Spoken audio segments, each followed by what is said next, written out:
Je m'en mets en face du vent parce que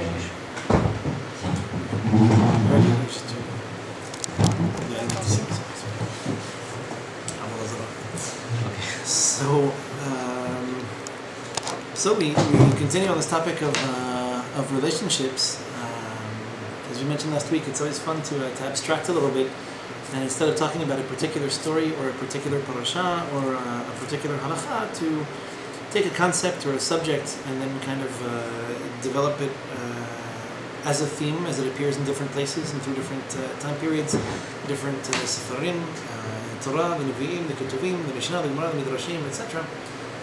It always makes for a much deeper understanding of the concept, because you look at it from more than one angle, you get more than one perspective on it, and it helps to piece it together. So we're used to believing that all of the relationships of antiquity were prophetically determined. They were prophetically destined to happen, as if everything that happens, everything that happens is determined from the 7 days of creation, that it needs to be this way, it must be this way, it can't be otherwise, it couldn't be sooner, couldn't be later, it couldn't be a different man or a different woman, and this is the way these relationships just have to happen in order for the desire of the Creator to be realized, to be fulfilled. Happens to be that if you look through, and I'm not even going further than halfway through Sefer Bereshit, you come across a number of stories that, or a little bit after half, a number of stories that don't make any sense, and that in fact seem very much contrary to this concept of a relationship, a match that was made in heaven, of a perfect situation. It flies in the face of some of these concepts we might have been led to believe otherwise. If I were to start, for example, from Adam and Hawa, it's really hard to argue the case that this couple was not meant to be together. I mean, if there is one man and one woman in creation, it's pretty compelling evidence, that this was designed to be this way, was meant to be this way, and that there's no reason it shouldn't, or it couldn't even have, conceivably been in any other way. Not to say that it was perfect. At very least, Adam and Hawa didn't have the worries or the troubles or the headaches that we have in the modern shidduch situation, where, is this the right guy, is it the right girl, etc. No, that's one worry they could have put to rest. They didn't need to dwell on it much. Chazal tell us, we've discussed this before, this concept of Cain and Hevel being born with twins. We mentioned it, in fact, when it comes to Yaakov's own sons, which we'll talk about in a second. It seems to revive this concept of, once Am Yisrael has been dedicated as a nation, once there is no more free entry or exit from the spiritual genetic gene pool of Am Yisrael, we've effectively graduated to a point in reality where these zivugim are once again kind of destined from above. They've already been predetermined, so to speak, and now they need to, the question is not so much, is this the right person for me, but rather, for the future generations, they have more of a choice and more of a selection. But at these particular times, it looked like Adam and Hawa, and certainly like the children of Yaakov, didn't have too much by way of doubts. Avraham, I don't know how many other eligible bachelorettes there were. The man walked on fire. I think it narrows the choice a little bit. There's just a certain number of human beings in every given generation that can withstand this kind of intensity. So it might have been, again, a little bit less complicated than the choices that we face in our generation. When it comes to Yitzchak, here Avraham already had made the brit. And by entering into the brit, he is no longer allowed to take a non-brit affiliated woman for his son. So when he sends Eliezer out to find a wife, he's very clear about this. It has to be someone from the same general, let's say, Semitic family, and obviously someone who is willing to accept upon themselves the joys and challenges, the entitlements and the restrictions of being part of the Bnei Habrit, being part of this nation that's entered the covenant. You can say that it starts with Yaakov, that we have a little bit of doubt as to either the choice or the development of this marital situation. Whereby I mean, that if it were up to Yaakov and he were the one pulling the trigger and calling the shots, sure, Yaakov would have said, I'm going to marry Rachel. In the event, God forbid, something should happen to her, Leah would be a close second. So if it were up to me, that would have been my choice. He could have put this down in his application and said, okay, I'm looking for a Rachel. If for whatever reason she's no longer available, Leah might come a close second. The Shefachot, obviously tribes of the Jewish nation came from them. It's not like this was a total accident. I mean, children could not have been born from them, and then all of Am Yisrael would have been born from Rachel and Leah. Ends up not being the case. There must be a purpose or a reason for it. Maybe Yaakov himself isn't aware of it or doesn't know about it, and maybe for reasons that only Hashem can understand. The complexity of the situation really came about so that Yaakov would end up having children from them too. How do I know? Well, I'm not a prophet, but if Rachel was the preferred wife, and already from the beginning, Leah is blessed at very least with fertility. She's able to have children in succession, one after the other. By the time it's 4 already, she thanks Hashem for Yehuda. This is if there are 4 women in the picture, she's already got more than the average was probably. Logic would dictate the average would be 3, and she now has 4 before Rachel, Bilha, and Zilpah are able to procreate. Rachel sees this, and she has to do something, and the only thing she can do is to offer Bilha in her place. So, from above, it's determined. Leah stops having children for a while. Fertility is a very dynamic and kind of fluid thing.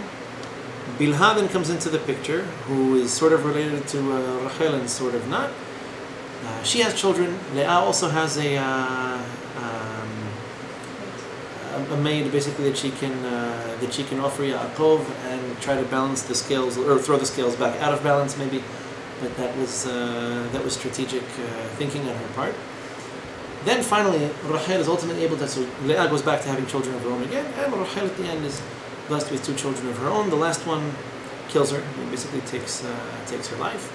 So it's a complicated story, but by the time Rachel has children of her own, Bilha and Zilpah have already come into the picture. Not only they come into the picture, they actually have children to speak of. They've accomplished something that Rachel herself hadn't even accomplished up until then. So, if I were tempted to think that the relationship between Yaakov and Bilha and Zilpah was circumstantial, I'm going to think a little bit deeper than that. My inclination is not to take that for granted. I'd rather say, well, there must have been something about these women that they brought to the picture that neither Rachel nor Leah could contribute at this time, and it worked out the way that it did. Interestingly enough, it really seems like from Yaakov and on, the zivug situation starts to get very complicated, right? And in fact, there's a beautiful midrash. I don't know if we mentioned it last week or not, that the difference between Yitzchak and Yaakov. The midrash says by Yaakov, "Vayetze Yaakov mi Be'er Sheva va'elech Harana." So Yaakov has to leave the house. He's already in his 70s. It's about time he should get married, and he leaves from Be'er Sheva towards Haran. The midrash, one of the first midrashim on that parasha, says you have to appreciate how beautiful the contrast is between Yaakov and Yitzchak. And the language of the midrash, the direct quote, "Yesh mi sheholech achar zivugo, ve'yesh mi shezivugo holech etzlo." There are those whose zivug comes looking for them. So Yitzchak goes to pray mincha, his wife falls off a camel, they go home and they get married. Yaakov, life is much more complicated for him, infinitely so. He needs to leave Eretz Yisrael, so again he's got this very limited choice of who he can actually take for a wife. Of the limited choice that he has, it's either A or B. He chooses A, he gets B. It couldn't have gone any more wrong than it did. He has to deal with Lavan, who's a liar and a scam artist, and then he ends up getting 2 other wives that he didn't even bargain for. It's not like he was looking for. Again, this wasn't at his request. I'm just putting this out there. You'll notice that between Sarah and Abraham, the same is true of Rachel and Leah.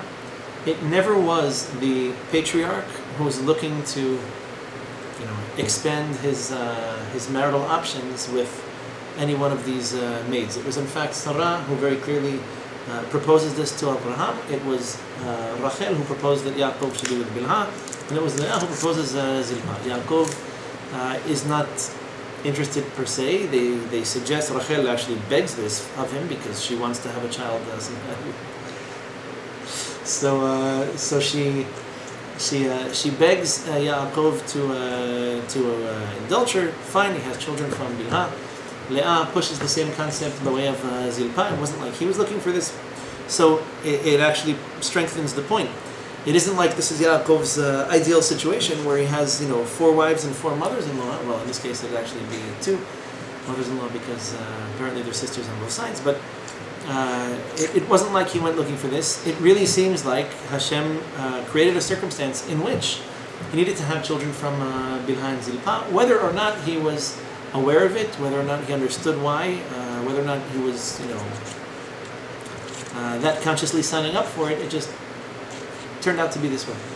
Do you know if the difficulty of with Cain getting pregnant were more or less than the other matriarchs? In the sense that she could have done the same thing, right? She could have said, I'm not going to have a child, I'm not having children, so get my maid and give me children from my maid, but she didn't. So now is a particular merit of her to keep believing in the fact that she could have it, or it's just that her situation was less difficult than Sarah and then Rachel, so it was like a shorter period of time where she wasn't. So it's a good question. We learn from the Gemara says that we learn from Masechet Ketubot, we learn from Abraham and Sarah that a woman is not a couple is not considered infertile until they've been attempting consecutively for 10 years in the same location. And if you do the math, the Gemara explains they had moved their entire lives. They moved from Ur Kasdim to Eretz Yisrael. From Eretz Yisrael, they went to Mitzrayim. Mitzrayim, they came back to Eretz Canaan. From Eretz Canaan, they went back to Eretz Pelishtim, which at the time was maybe considered a separate country. By the time Abraham comes back from Eretz Pelishtim, after 10 years had passed, if you do the calculation in the Psukim, it works out. At this point, Sarah is 80 something years old. I mean, Ishmael was born when Abraham was 89, so Sarah must have been. We're talking about when he was 13. Yitzchak himself was born. So Abraham was almost 100 years old, 99 years old when Yitzchak was born. So if you do the math, Sarah is probably in her 80s at the time. And it seems like all of a sudden she comes to this conclusion.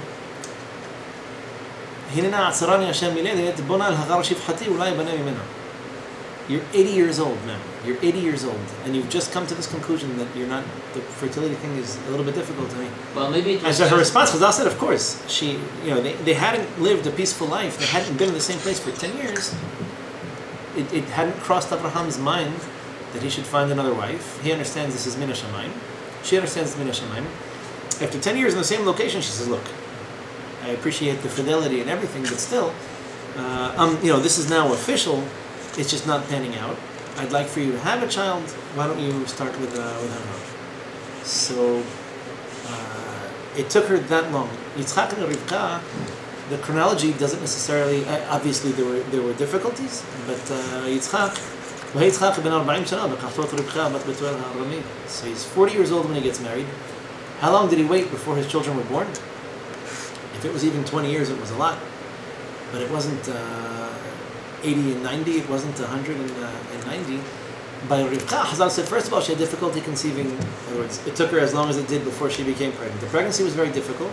She was suffering painfully and went to inquire as to why. Then we're told that she never had children since, which is interesting. Abraham had other children after Ishmael and after Yitzchak. We're told at the very end of Parashat Vayera that he took Keturah, this Pilegesh, and he had sons and daughters from her. So they're just kids that aren't of very much biblical significance, but they're there. Rivka and Yitzchak, we find no such thing. There are no children that are unaccounted for.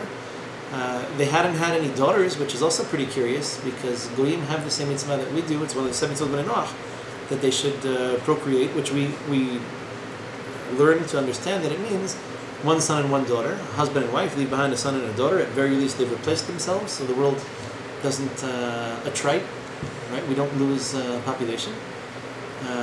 And we don't find anywhere, we don't even find that they prayed for it afterwards. I think Esau was a handful of a child.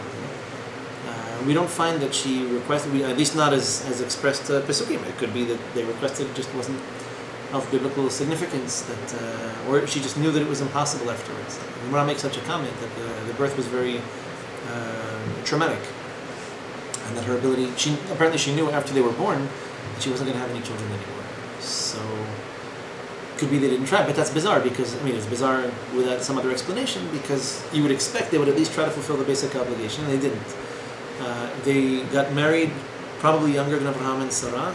They certainly, had children much earlier, and we don't find since then they attempted again. So, if it's because she was already rendered incapable of having any more children, I'm not so super surprised that they, if it comes, it comes. If it doesn't, it doesn't.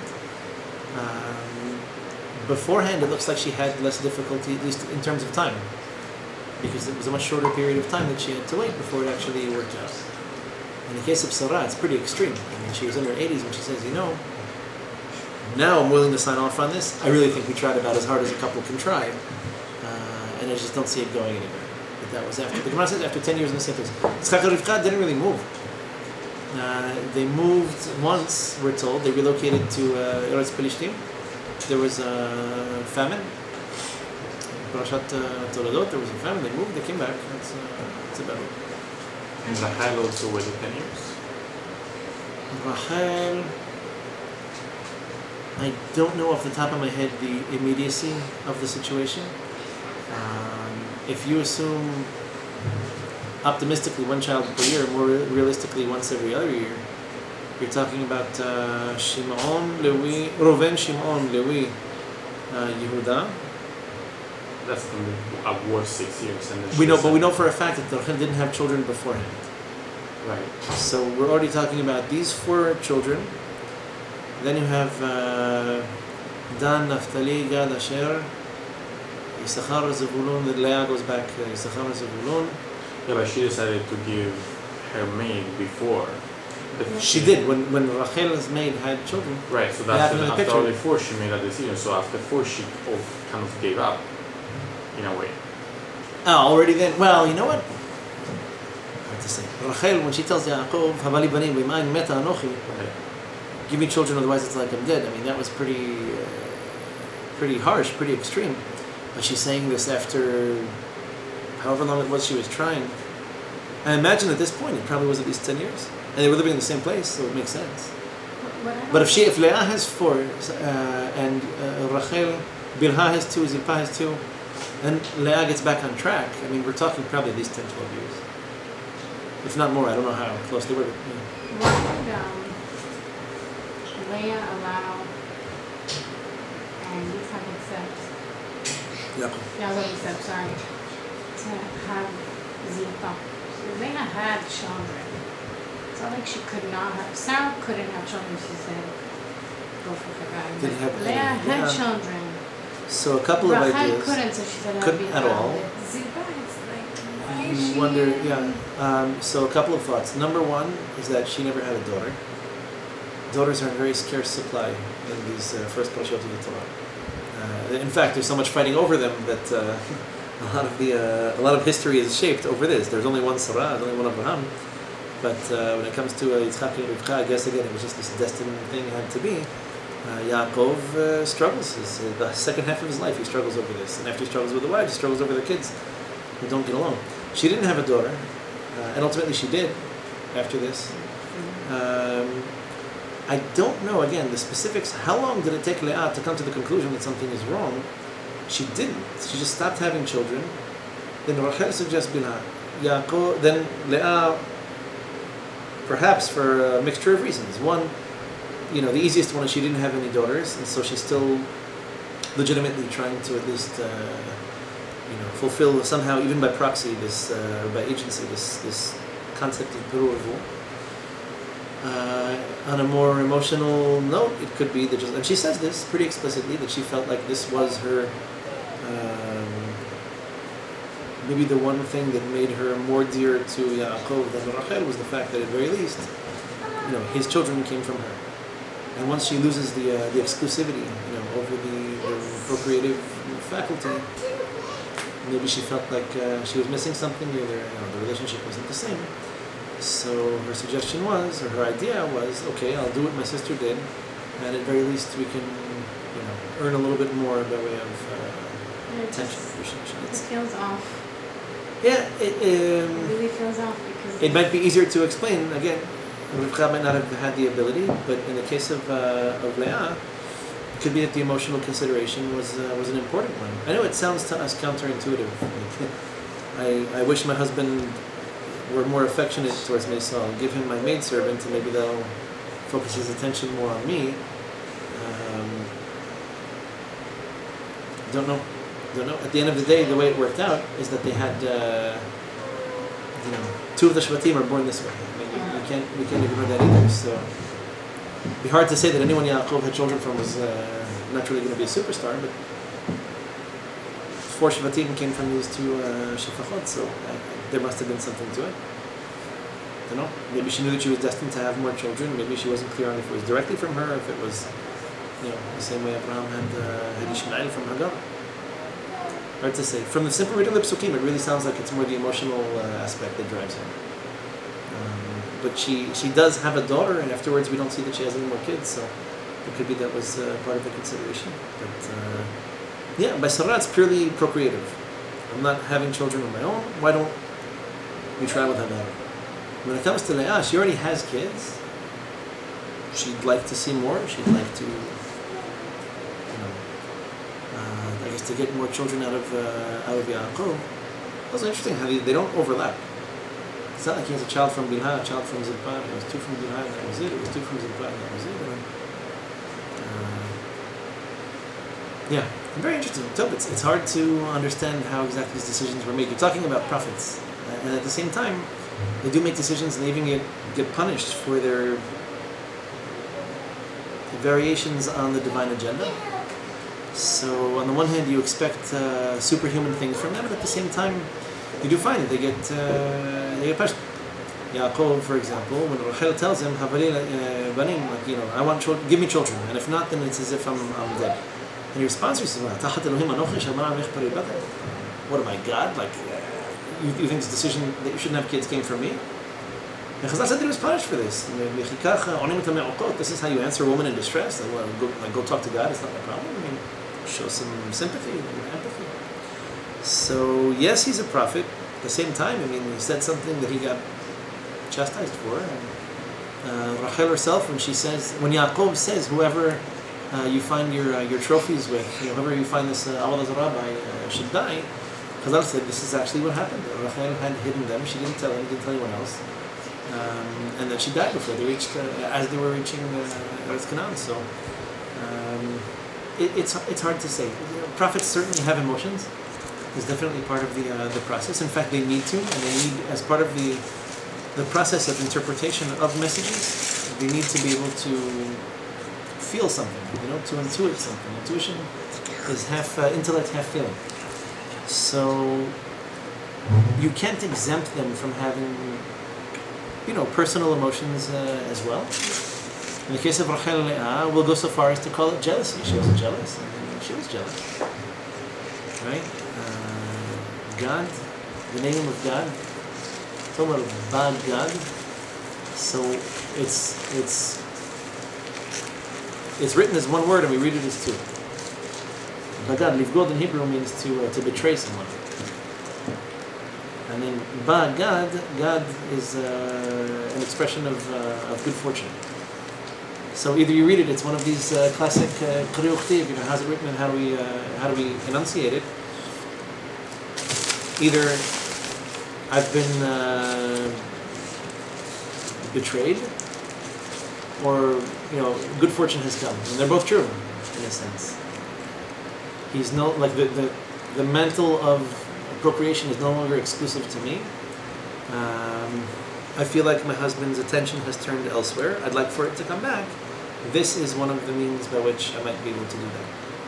So probably a mixture of the 2.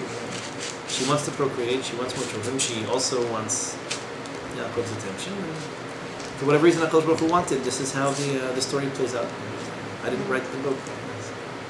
this is how it worked out. So I'm just investigating different aspects and angles of it, and maybe there are obviously deeper concepts here at play than what we appreciate, but still it's pretty interesting how it happens. And at the same time, we're not talking about angels, they're people, prophetic people, they're still human beings. But from Yaakov and on, it gets very complicated. And so he's not the one that goes, not the only one to go through this. We find, for example, by Yehuda, if you'd like to go in order of the age by the sons, that Yehuda has this interesting situation. He marries this woman, the daughter of a man named Shiur. He has 3 sons from her. She passes away, and he's supposed to do he's supposed to allow his 3rd son Shelah to do yibum with the wife of his first 2 sons, Tamar. It doesn't exactly work out that way. The 2 of them were Roshaim. Very unclear. Probable though that he didn't even know why they died. It seems like he's naive about this. He just assumes. Must have been, the first time you can say it was a terrible accident. The second time you have to be curious. And he's not willing to roll the dice on his 3rd son, Shelah. Even though the first 2 sons, it was their fault. By the way, the reason is there in the Torah. In the Torah, it's there. It seems like he's oblivious to this. He doesn't understand how or why it happened, and he suspects that it's because of her. Maybe in a way, it technically is, because apparently she was. This isn't a new thing, where a woman is considered beautiful, and therefore men prefer to see her not pregnant than pregnant. I don't know, but men have very bizarre desires and inclinations. So it was what it was. She didn't, apparently, there weren't much of a way of psychologists and psychiatrists at the time. I don't know what marital therapy might have looked like. But the word never got out to Yehuda that this is why they died. And he assumed that it must have been something to do with her. So Shelah grows up. He's not given to her as a Avam, as the next legitimate heir to this tremendous tzaddiket. And so what happens is that she has to deceive Yehuda into doing this, which is very strange. I mean, it's strange on many levels, right? It's the story itself is difficult to understand in and of itself. There's nothing normal about a man going to a woman who makes this her profession. So Yehuda is pretty humiliated by it, so it's not like he walks around and he's proud of himself. Hey, look at the selfie I took with, a la Silvio Berlusconi. It was more, okay, situation came up, I did something regrettable, at least I'll do the decent thing and live up to my side of the agreement. She wanted a goat, and how could you blame her? Goat is delicious, so I'll send her one. We can't find it, now I'm in trouble. And he goes so far as to do this by someone else. He sends his friend, the Adulamir, to go looking for this woman. Obviously he was a little bit embarrassed. Imagine him walking around with a goat saying, has anyone seen a prostitute? I could swear there was one right here. Actually not bad looking, she used to... What was he going to say? So his friend, the Adulami, is looking for this woman. He can't find her, so he asks, where is this? There used to be a prostitute who used to work right over here. They can't find her. Nobody knows what he's talking about because she was never there. And then he says, okay, so and he literally says that. Let her take the 3 pieces that I gave her as a guarantee, the collateral that I gave her on this exchange. Otherwise we're going to be humiliated. We're going to walk around the entire region looking for prostitutes. It's not a, I mean, this is like in the times before politicians. It wasn't such a common thing. So the situation arose the way that it did. And not only that, but Tamar is so discreet about it, it really makes you wonder. If the reason she did this was prophetically driven, she knows she's destined to have a child from this family. This child is going to be a dynasty in and of his own right. So she had some kind of Ruach HaKodesh? Oh, for sure. This Chazal said absolutely. She would never have done this if that weren't the case. But she's willing to die and not to have this work out. I would say, look, I would have some inhibitions about a number of different aspects of the plan, but let's say I decided, you know what, this man has tremendous potential, and I happen to know that if I apply myself, I know that I'm not bad looking, so I'll be able to succeed in seducing him. You would think that if the reason for this was prophetic, that she would insist pretty prophetically on not being burned. right? When he suggests this woman, they tell him, your kala, who's supposed to be waiting for yibum, has now gone and become pregnant. In our culture, this is tantamount to adultery. And so he's the first one to suggest that she needs to be burned alive. This is the punishment they prescribed for these kinds of transgressions at the time. And Tamar says nothing.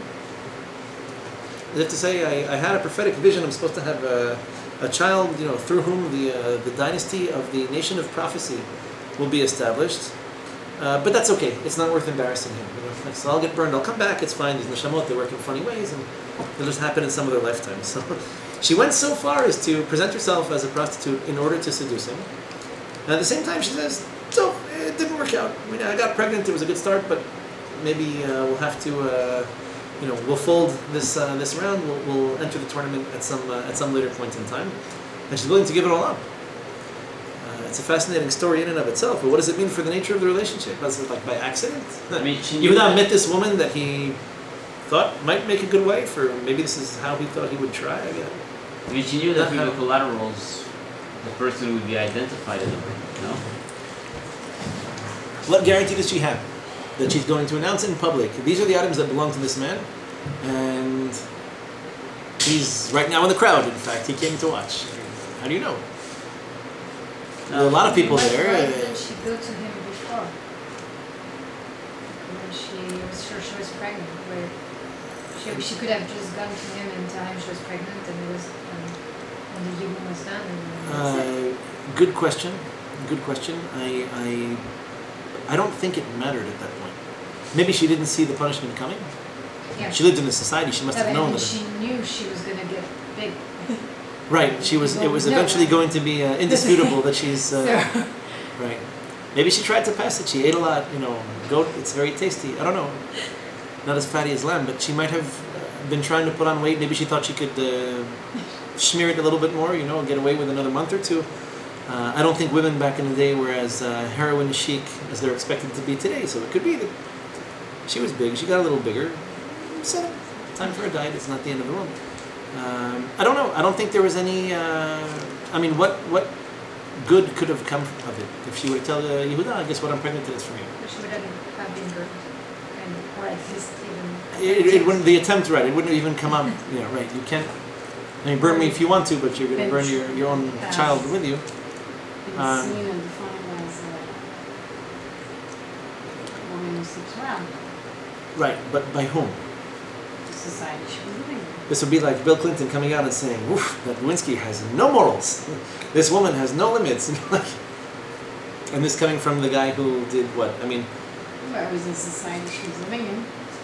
That it was okay for a man to do this and not for a woman. So I just showed you. He himself says to his friend, the Adulami, "Forget it. Stop asking people about this woman. We're going to get humiliated. This is embarrassing." So even then in society, it wasn't exactly it wasn't positively viewed. Maybe it happened. It doesn't sound like it was very legally tolerated. But maybe it only wouldn't have been prosecutable in a case of like outright adultery because she was married to someone or was waiting for yibum from someone else that it becomes an issue. It's really not the way we do yibum, by the way. The father fills in for his son. This is the whole story is difficult to understand. It would be, yes. She could have done the same trick with Sheila. He was a kid. Right. Well, it also makes it. No. Sheila grew up. It says specifically she saw that he grew up and that Yehuda wasn't giving him to. She was waiting the whole time. She was patient. And then when she sees that he's already reached adulthood and he hasn't been proposed to her as a husband, then she says something is wrong. I have to correct the situation. Why doesn't she go after him? I don't know. He wasn't even married. We don't find out that he was married. We don't hear that he married. He had children afterwards, but we don't know who his wife was. So why does Yehuda make the more logical target for such a thing? Is a good question. I don't know how he would have reacted if she had told him this. Maybe he wouldn't have believed her. I don't know. She had the signs. She already had the signs with her. Yeah. She has the signs already. And say, look, I had this child from you. Maybe it was disrespectful. Maybe if she had done such a thing. She really wanted to rake him over the coals, as we say in English, right? She wanted to roast him. He definitely humiliated himself in public by admitting it. I don't know. I don't think revenge was her main motive. It might have been a lateral gain. She might have achieved this too. I don't know what she was looking for, but the really curious question, the one that's most appropriate to the topic at hand is, it sounds to us almost accidental, the situation. Not accidental, at least it was premeditated, but by one side and not by the other.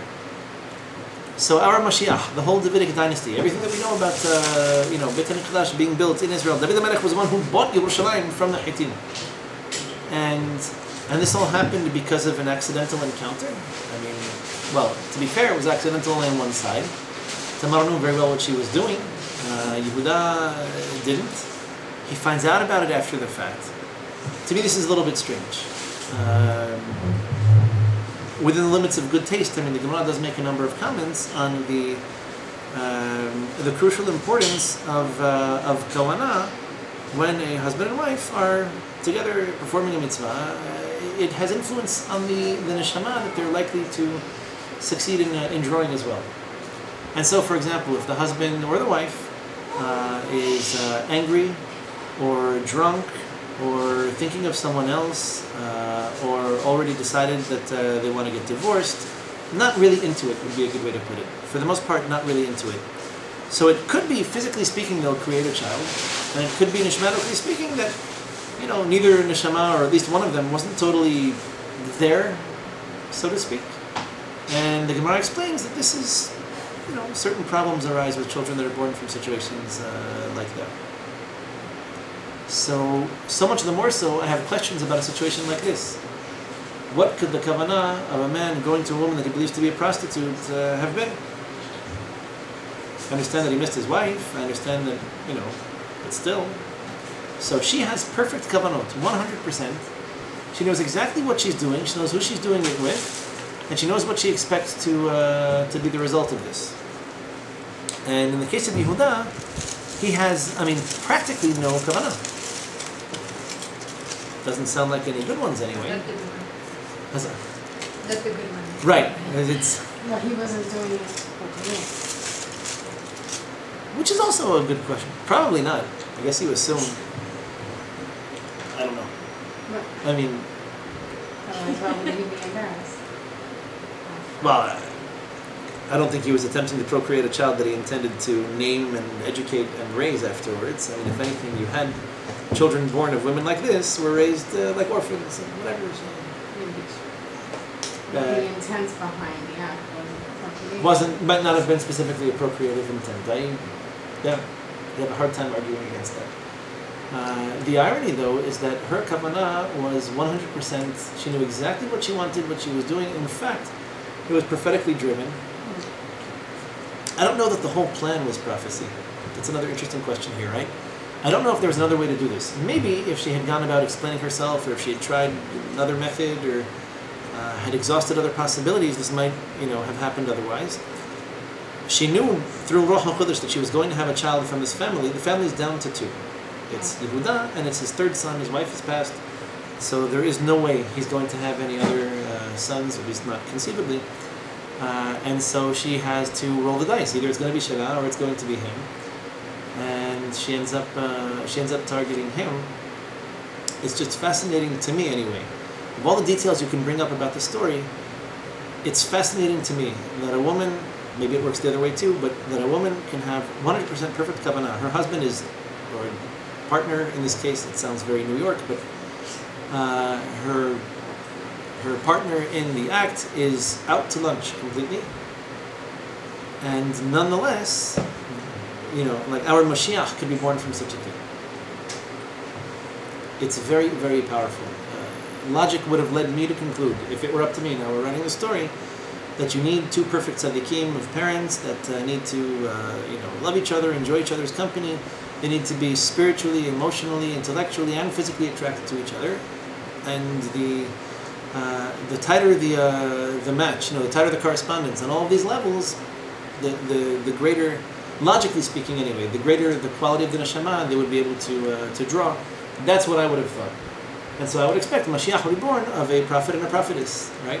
And in this case, first of all, we never find prophecy associated with Yehuda, so let's get that out there, because Tamar has Ruach HaKodesh, it doesn't sound like he does, for whatever reason. And second of all, the very fact that even if he's an otherwise righteous man, who in this case made an embarrassing mistake. It's how he describes it himself. So that her kavanah could make up for both of them. Like she has kavanah for him too, so to speak. How else do you? I mean,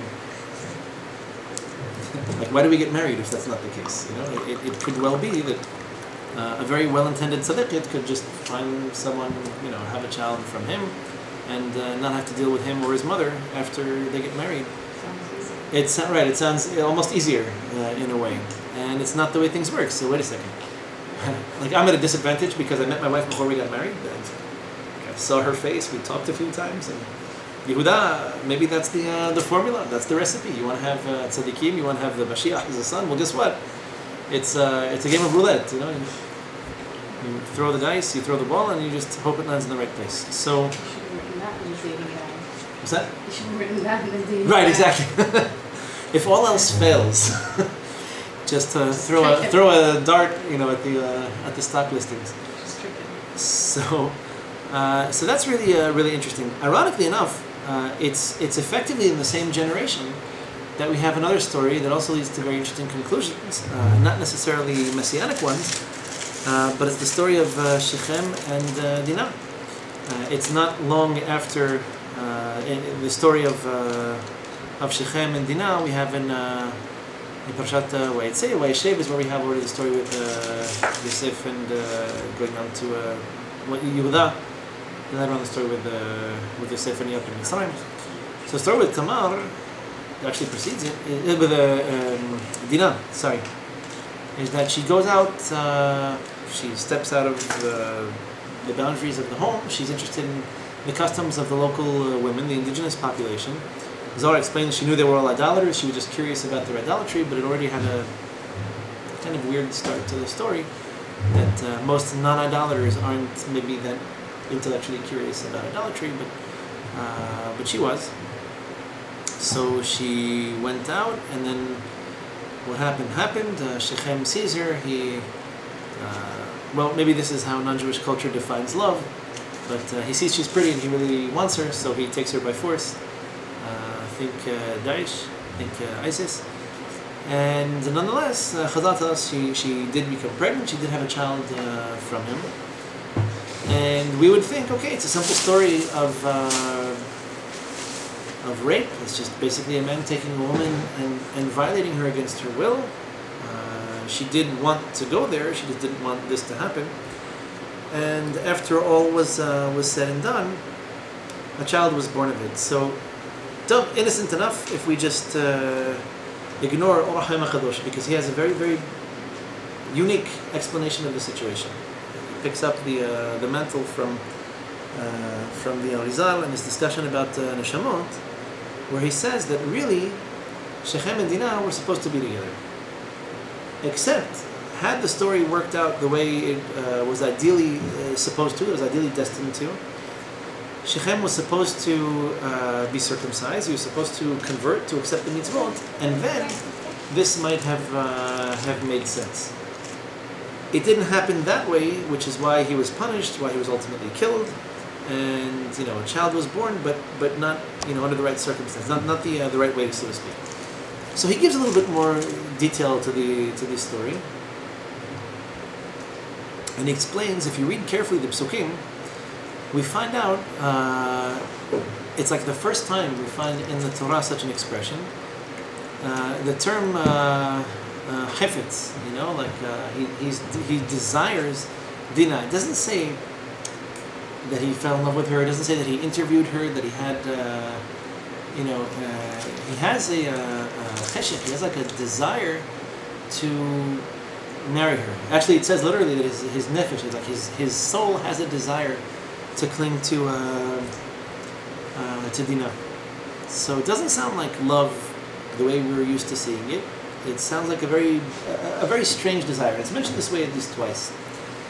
So what he explains is that Shekhem, he had the potential, his neshama had the potential to convert, to leave a significant impression on the history of Am Yisrael, and that he pseudo-nishmatically understood, received, picked up on his spiritual radar that that Dinah was the perfect woman for him. Just the process went about itself backwards. So instead of him converting and then them getting married, it happened otherwise. It happened in such a way that that it was a mistake. It was a mistake. It was criminal. He deserves to be punished. Why is the story even in the Torah? Of what major significance is this? So Shekhem Dinah explains, it's possible for neshamot, which by their very nature are abstract and defy definition. There really isn't a way to define the neshama. And neshamot, they work in mysterious ways. So he says, just because this happened backwards, and just because he got punished in the process of pursuing what he maybe somehow felt was in a way right, although it was mostly wrong, he went about the story in a very bizarre and backwards way. But he says it's not to say that it couldn't have worked out otherwise. As if the Torah is telling you, ideally things like this should never happen. In this case, it wasn't just a psychopath of a man who saw a woman and decided he's just going to take her. It was, there was a tiny bit of spiritual influence on the decision. That he was potentially spiritually compatible with her, and for reasons of his own, he just didn't have the patience or the restraint to get his ducks in a row and to go about this in a more civilized way. So he did it in an uncivilized way, and he got killed. It wasn't like he got a prize for it. He ultimately gets killed for it. So Shekhem Dinah explains, and this is why, in of all places, Parashat Ki Tetzei, we're told that there is such a situation where if a man were, God forbid, to violate a woman, that she still has a veto over whether or not they get married. In other words, she can choose not to. And obviously, he says, what father, let alone daughter, in his right mind would ever approve of such a marriage? This guy went out with my daughter. He did what he did, and now he wants to marry her, and I'm supposed to approve of this. Why would any normal father in the world do such a thing? So his explanation is true. 99.99% of the time, it's crazy, and the guy deserves to be punished, and he should be. But because there is such a situation where, assuming there was some kind of a spiritual motive or a spiritual background, even though it's criminal, even though he should be punished, even though it's terrible, it doesn't, by definition, mean that the relationship is pure evil. The way he went about it was wrong, it was criminal, he deserves to be punished, 1,000%. It could be, nonetheless, that something potentially productive may come from it, even though it started wrong and it ended up backwards. Not to say this is to be condoned or that we approve of such behavior, only that the motivation isn't always 100% pure evil. Sometimes it's only 99% pure evil. The point is made. On a very different scale or something with David and Bathsheba. I was going to bring them up as the next link in the chain. Right. David and Bathsheba, it's an equally complicated story in the sense that Chazal themselves did approve of the diagnosis. This woman is nishmatically right for him, and he's nishmatically right for her. Technically, she's still married, so technically it's a really bad idea. The technicality was technically dealt with, but not in a very responsible way. Nonetheless, they had a first child who died, and then Shlomo Melech was born. So it's another example of the same thing, except this time it's a little bit less non-kosher. First of all, we don't find that she was raped. It's not described that way. He was a prophet. He was a righteous man. He was the king. She was married. Again, it's... I think every guy asked, why she didn't tell him she was married at some point. Maybe it came up. I don't know. It wasn't there. But, yeah. She had a Facebook status that said she was married. But the word would have gotten out. It seems that, maybe he knew, and he just knew that there was a technical out, and then he just couldn't restrain himself. You'll find there's a theme about men not being very good at restraining themselves. It's even the righteous ones, and maybe so much the more so the ones that aren't. So effectively, it's the same general context, right? Except in the case of David HaMelech, we have more information. In other words, the Gemara itself tells you,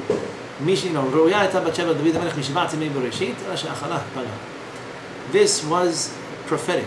He knew this was the woman that he was waiting for. He knew Shlomo Melech was going to be born from this woman, the child that built Beit HaMikdash. So don't tell me it was only Yehudah and Tamar, and that was weird.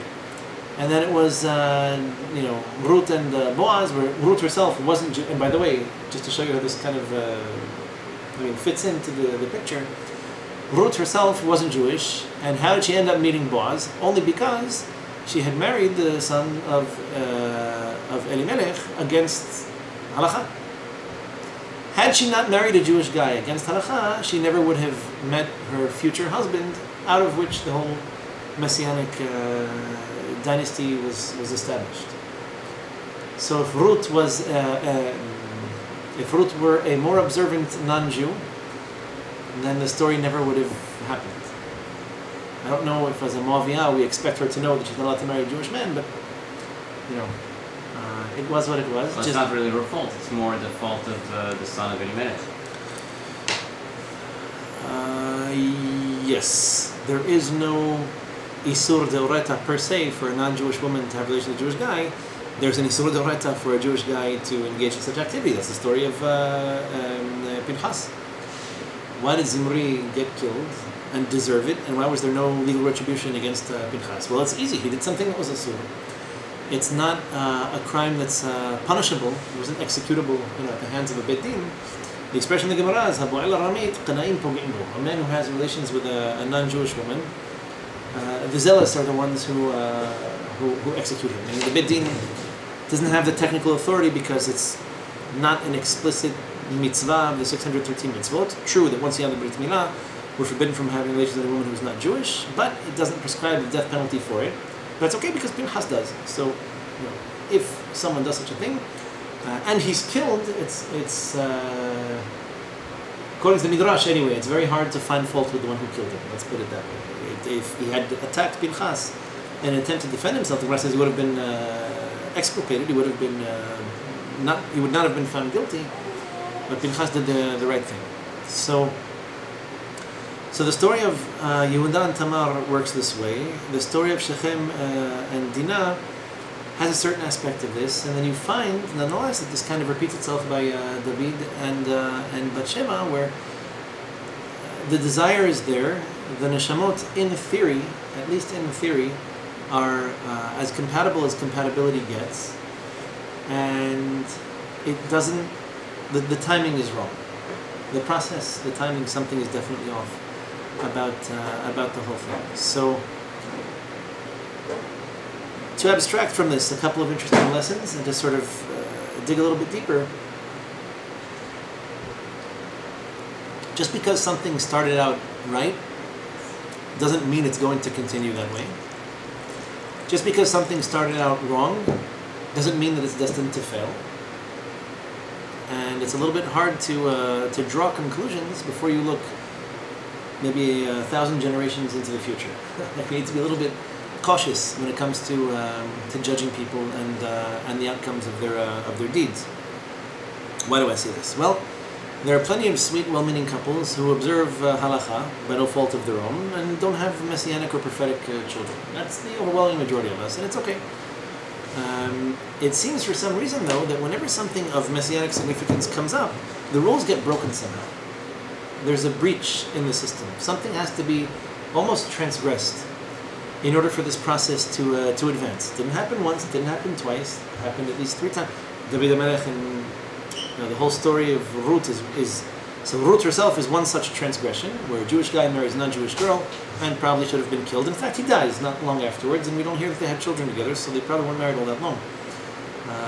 When it comes to Yishai, the father of David himself, who had rejected his wife because he thought that he was pasul and that it was asur for her to be living with him because maybe she should have the status of the Moaviyah in his maternal genealogy, his maternal lineage.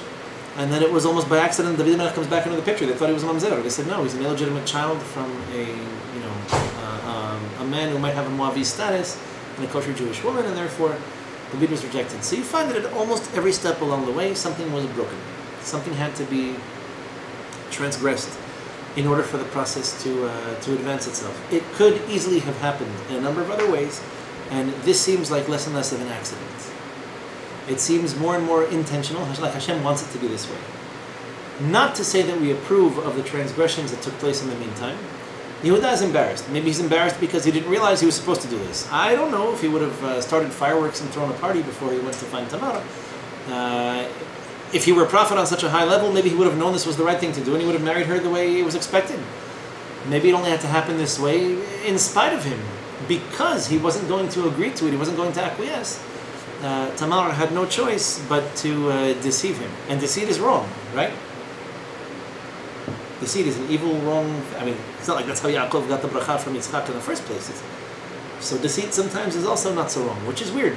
There's a good, healthy, potentially beneficial, spiritual application for deceit. Well, if I didn't know, I know now. Sometimes it becomes necessary in order for mitzvot to happen, in order for good things to develop. Hiding the truth or having the truth hidden from you ends up not being the end of the world. Except, and here Chloe makes a good argument, that involves my lack of kavanah not being an impediment to the progress of the story, right? Because if I don't know something and go ahead and make a mistake, I can't retroactively say, well, had I known this was Tamar and I was going to be famous and I was going to be like the great-great-grandfather of Mashiach, of course I would have thrown a party, would have announced it in public. I didn't know at the time, but now, retroactively, I have perfect kavanah when I went and found her on a corner of two different streets. So, the absence of kavanah is not always the end of the world. The transgression is not always the end of the world. And in fact, when it comes, at least to the Mashiach, it seems like it's almost inevitable that something needs to break in order for this to happen. And so do we have any track, Midrash or Gemara or something that would say that we'll see the same kind of weird behavior or kind of borderline rule breaking when the next Mashiach shows up? Okay, so let me give a little bit of background to the story. The Maharal Prague talks about this. Leave it to him because he's really... His Perushim are second to none, the Maharal. When it comes to these bizarre and difficult stories to understand,